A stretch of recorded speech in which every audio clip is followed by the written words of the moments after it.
سمجھ لیں کہ قیامت کے لیے آپ نے کیا تیاری کی ہے، اور جو کچھ بھی ہونا ہے اس کے لیے آپ تیاری کریں.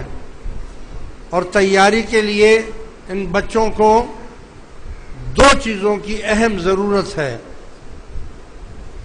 پہلی بات، وہ اللہ اور اس کے رسول سے محبت کریں، اور محبت میں جتنی اللہ اور اس کے رسول سے محبت بڑھا سکتے ہیں اس کو بڑھانے کی کوشش کریں.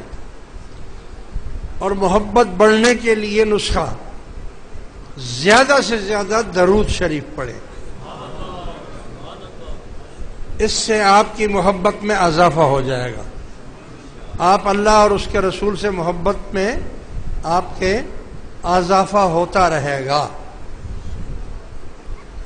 تو ایک تو اللہ اور اس کے رسول سے محبت کو بڑھانے کی کوشش کریں، اور اس کوشش کے لیے ہر چیز کے لیے اللہ تعالیٰ نے وسیلہ بنایا ہے. لہذا محبت کو بڑھانے کے لیے وسیلہ درود شریف ہے.